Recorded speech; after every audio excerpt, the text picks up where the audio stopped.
This week in game news, Scribblenauts developer Fifth Cell laid off more staff, the Wii U just might be going out of production this year, CryEngine 5 was unveiled, the Banner Saga 2 is coming out April 19th, there was a supposed Nintendo NX leak. We do know for certain, however, that Nintendo's bringing Metroid Prime Federation Force and Star Fox Zero to WonderCon this weekend where they'll be playable. No Time to Explain is coming to the PS4 on March 29th. Sony announced the ForwardWorks Corporation to bring PlayStation games to mobile, and Hyper Light Drifter is coming to Mac and Windows March 31st. This is the Blackman and Robin Game News Update.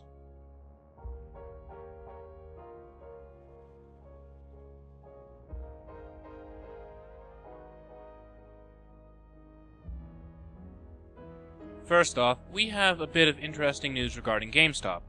They're not doing that well fiscally, at least not with regard to games.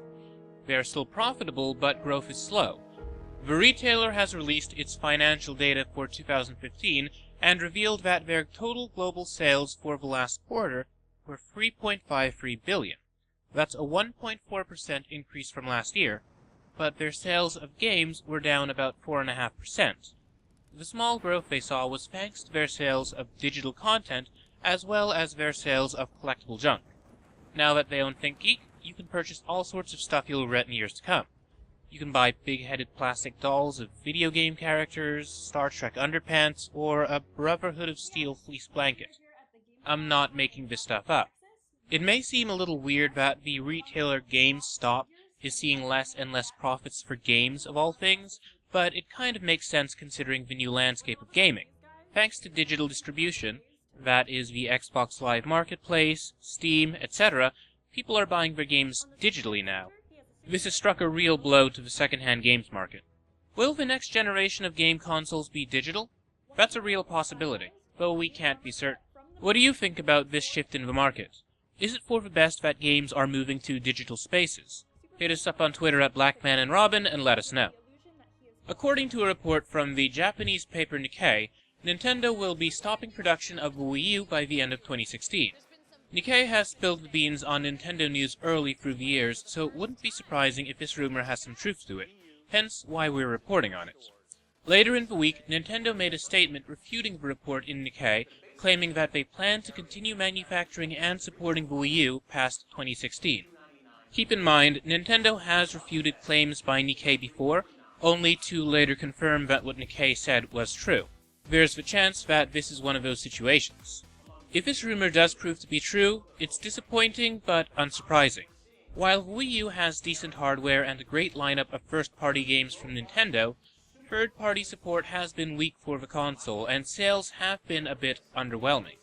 The Wii U has sold about 12.5 million units. For comparison, the original Wii sold over 100 million, in large part because of its appeal to a more mainstream audience. It was new and different with its motion controls. The Wii U, on the other hand, is a beefier Wii with a tablet controller, which while cool, just hasn't been enough to light the sales charts ablaze. Speaking as a Wii U owner, I don't regret purchasing the console, though if this is the last year for the Wii U, I'll be a bit disappointed. Some great games have been released for the console, and I just feel like they could have gone much further by implementing the tablet controller with games. The last time a home console tried out a second screen, it was Sega's Dreamcast with the VMU, and that was criminally underutilized. We're just going to have to hold out until E3 this year to find out what Nintendo has in mind for the NX, their next console. While we're talking Nintendo leaks, this week Redditor Perkel37 claimed to have taken some pictures of the Nintendo NX controller from a dev kit, and had the following to say about it. Only the upper nubs of the sticks move. The bottom part is static, but it moves along the bottom sphere. The rollers on the top feel and look pretty much identical to a mouse scroll wheel. Haptic feedback feels like Apple's Taptic Engine. Initially, we weren't really sure if this was an elaborate hoax made by somebody with a 3D printer and too much time on their hands, those things tend to overlap incidentally, or if it was really from an early version of Nintendo's next console. It does quite closely resemble the item from United States Patent Application 20150355768, which was filed in December by Nintendo for a controller that has a housing having a display panel that displays at least a virtual game space and an operation unit having an operation portion and a detection portion, wherein the operation unit penetrates the display panel, the detection portion is located inside the housing, and the operation portion is exposed outside the housing. So is it real or not? Well, in a video labeled Codename NX, YouTuber ID2Dev revealed that the whole thing was a carefully photoshopped 3D modeled hoax. It was impressively done, I must say, but it looks like we are still going to be waiting until June to see the real thing. If you're a developer, you may have been excited by the news of CryEngine 5. If you're not a developer, what you should know is that CryEngine is a game development engine. A game development engine is a suite of tools that streamlines the game development process. A trailer was released for CryEngine 5 this week that showcases its support for virtual reality headsets, its new pay-what-you-want pricing model, and some other features. If you're looking to get into game development, you can get your hands on it for free at CryEngine.com. If you're serious about game development, you may want to purchase the Humble CryEngine bundle. It's available from humblebundle.com and features assets for use with CryEngine. If you need motion capture tools, props, Roman soldiers, environment set pieces, it's all there. It's a great deal on assets, but it's only available for a limited time. If you're watching this episode on March 26, there should still be time to grab it.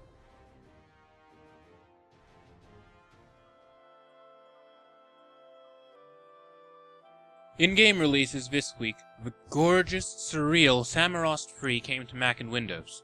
Developed by Amanita Design, the studio behind the previous Samorost games as well as Machinarium and Botanicula, the game's gotten pretty good reception from both the press and players. It's a very strange point-and-click adventure game in which you wander through a strange musical world made of freakishly hyper-real things and cutesy cartoon things.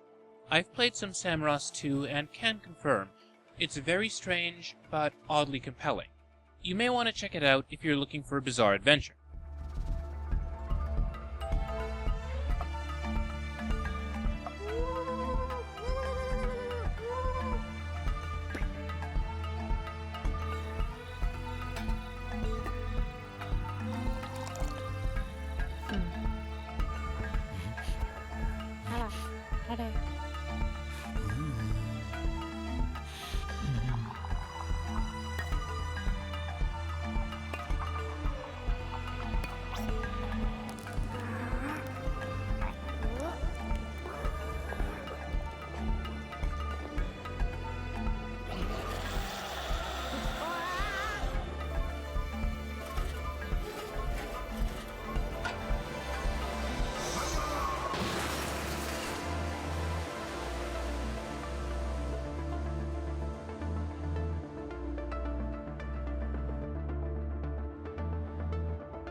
Released on Steam this week for Windows, Mac, and Linux was Polyrace, a single-player racing game that boasts procedural generation. I have not played it, but I have heard very good things about it. Speaking as a fan of Race the Sun, which the developer of Polyrace cites as an inspiration, procedural generation and racing games can work surprisingly well together. Every time you play, the game can generate a new sort of track. While it's single-player, you can race against either the ghost of yourself, or, for an extra challenge, the ghost of the developers. If you're a fan of F-Zero and wish that game was infinite, do yourself a favor and check out Polyrace. A somewhat older game, The Sea Will Claim Everything, was finally released on Steam this week. Available on Windows, it's a point-and-click adventure game that mashes up fantasy and biotech set in the lands of Dream. It's a game that I own, but quite shamefully, I've not gotten around to, but I have heard fantastic things about it. Perhaps this shall be the weekend I finally play it? Perhaps. If you're into adventure games with a lot of whimsical story, a great sense of humor, and a sort of storybook aesthetic, check out The Sea Will Claim Everything. If you're into platformers, Shantae Risky's Revenge Director's Cut was released on the Wii U this week. It's a platformer starring the titular Shantae, living in a world of pirates. She's a girl who uses her hair as a weapon. The Shantae series has been around for quite some while, since the days of the Game Boy Color, in fact, and it's still going strong. This version of Risky's Revenge has already been released on Windows and the PS4, and it's gotten fantastic reviews from critics as well as fans. If you've been meaning to pick this one up on the Wii U, check it out. Now, will Shantae ever be in Smash Bros.? That remains to be seen. If card games are more your thing, Chronicle RuneScape Legends went into open beta this week. In development by Jagex, the game is a free-to-play trading card game set in the RuneScape universe. Apparently it has quite a fan base already. Maybe this will be the game to take the place of Scrolls? Maybe. The cards in the game that you play are placed onto a 3D game board. It's more of a goal-oriented game than anything else, and it definitely has my attention. Chronicle RuneScape Legends is available for Windows. Is it Lovecraft season? A video game adaptation of At the Mountains of Madness was released on Steam this week. I'll be honest, it looks a little rough around the edges, but keep in mind the game is in early access. In case you're unfamiliar with it, At the Mountains of Madness is a classic sci-fi horror story about a missing expedition of researchers in Antarctica. It's a key part of the Lovecraft mythos, and it served as inspiration for a lot of science fiction today, ranging from Alien to Homestuck to Batman. It would seem that this isn't the only game set at those maddening mountains, however. The upcoming Edge of Nowhere by Insomniac Games seems to cover the same territory. Which game will be worth playing, we'll have to wait and see. That said, At the Mountains of Madness has received some good reception from the press, so it could be worth looking into.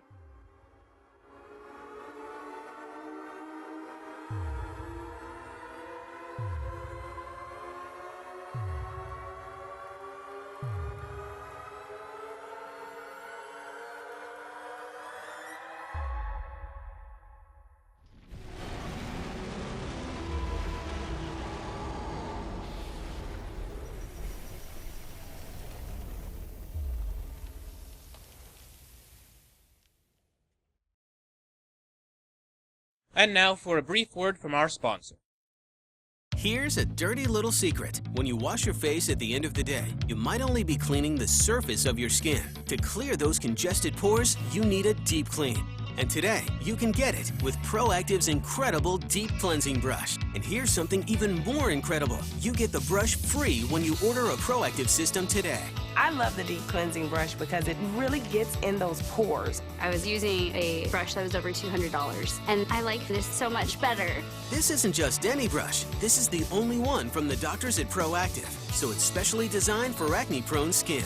Call the number on your screen now to get America's #1 acne brand for just $19.95. Be among the first 500 callers, and you'll also get the deep cleansing brush free, plus more secrets for flawless skin. That's a $93 value for just $19.95. You only have 2 hands, but you have a whole lot of bristles. This is such an incredible offer that supplies are limited. Call the number on your screen now. On Steam Greenlight this week is The Council of Crows. Another game set in the Lands of Dream. It's the story of a boy who finds himself in a strange, snowy land. In order to get back home, he must find the road that is known only by crows. The game's set to be released this year. If you vote for it on Steam Greenlight, it'll be able to join the Sea Will Join Everything on Steam. The Council of Crows is in development for Windows. In crowdfunding news this week, the Kickstarter for an educational game called Go for Launch Mercury caught our attention. Set during the early days of space travel, the game puts you in the cockpit of the Mercury Redstone 3 Freedom 7. You participate in the first manned American space mission. The game is the first in a series of space travel simulations, and all the switches and buttons inside the simulated ship really function. In development for Windows, the game will be coming to VR headsets, namely the Oculus Rift and the HTC Vive, in 2018. If you'd like to try Go for Launch Mercury before backing it, there's a demo available to download from the game's Kickstarter page. Personally, I love the idea of this. While I was never into hardcore simulation games, being able to explore the inside of a functional spaceship, even if it's virtual, sounds too cool to pass up. For convenient links to the Greenlight and Kickstarter from today's episode, be sure to check us out at blackmanandrobin.com. Look for the post March 26, 2016 Game News Update. This week, we received an awesome 7-minute trailer for the upcoming Overwatch. Overwatch, in case you've not heard of it, is Blizzard's upcoming multiplayer action game on track to be released on the Xbox One, PlayStation 4, and Windows on May 24, 2016. This trailer gives some backstory to the sentient warrior guerrilla scientist Winston, as well as to the world of the game. It's too long to run the whole thing on today's episode, but I recommend checking it out. There'll be a convenient link to watch it at blackmanandrobin.com. Thus far, it looks like Blizzard is really going for the personality angle with Overwatch. Based on what we've seen so far, there's a lot of emphasis on character and world building, which is cool. I can't help but be reminded of Overstrike, a multiplayer shooter that was in development by Insomniac Games, that later got turned into another game called Fuse. When Overstrike was first unveiled, it had a slick, funny CGI trailer. It seemed that it would be a game with a lot of personality, but when Fuse came out, it was not that at all. It was as though somebody had sucked all the soul out of whatever Overstrike was going to be. Is Overwatch here to take the place of Overstrike? Perhaps.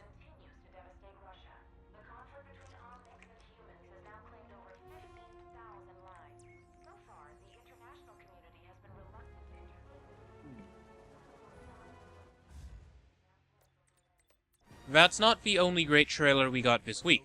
If you're excited for the upcoming LEGO Star Wars The Force Awakens, we got a trailer that details some of the upcoming features of the game. You'll be offered multiple solutions to the game's missions, and there will be content in the game that further expands the story for The Force Awakens. This upcoming game is a humorous LEGO version of the 7th Star Wars movie. You'll be playing through the story of a film, but it'll be a little bit sillier, as is tradition with LEGO games.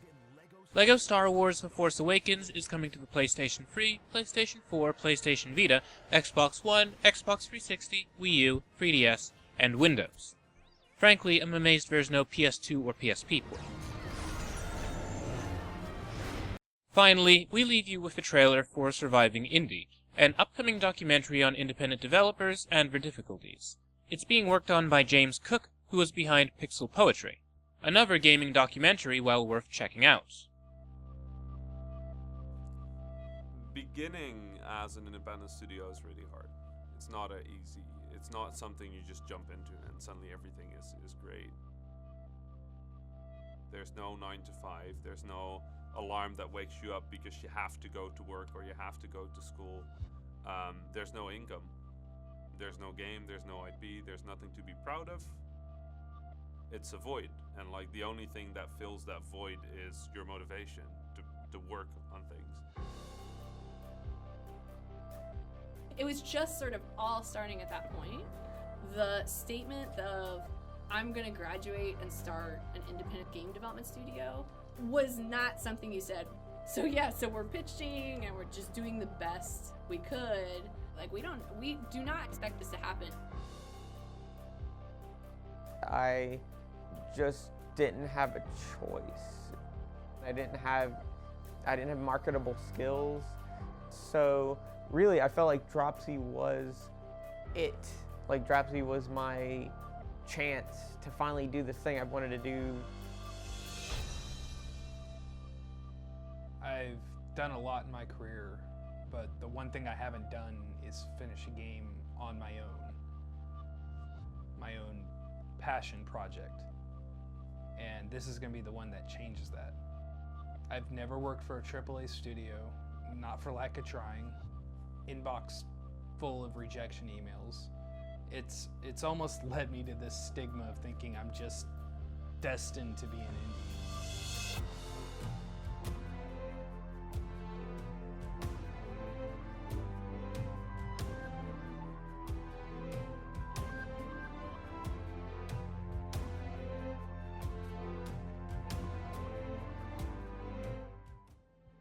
Well, that's it for this week's episode. For all the greatest game news, interviews, previews, and reviews, be sure to check out our site, blackmanandrobin.com, and follow us on Twitter and Instagram at blackmanandrobin. Follow me at Jordan_Cameron for my own views. Also, if you get the chance, be sure to enter our latest giveaway. We're giving away a Steam key for the adventure game Shardlight.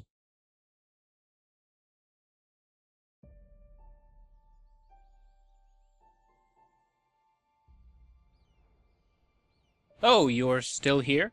Well, it seems that we have a little bit of extra time. I suppose now is a good time to talk about what to expect in the coming couple of weeks. Chances are there will be an episode of Game News Update next Friday. If there isn't, rest assured we're going to make it up to you, as we do have plans to attend PAX East this year. If we don't have an episode, chances are we're just prepping for PAX. Additionally, we've been in the process of making a few upgrades. This is so that we can deliver the Blackman and Robin Game News Update to you as best we can. Also, if you're currently watching this on Verizon Fios, hello. If you're not watching this on Verizon Fios, well, hello anyway, but you should know that the Blackman and Robin Game News Update now runs there as well. So yeah, that's all I have to say in this extra time of ours. Be sure to tune in next week for more great game news, and maybe a little bit of extra rambling. But you will use that ear, grow stronger, wiser, till the stone wakes again. And you keep going back to your last breath. You keep going back till the dragon dies. Or you do.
Every time you see news of this sort, we go through this.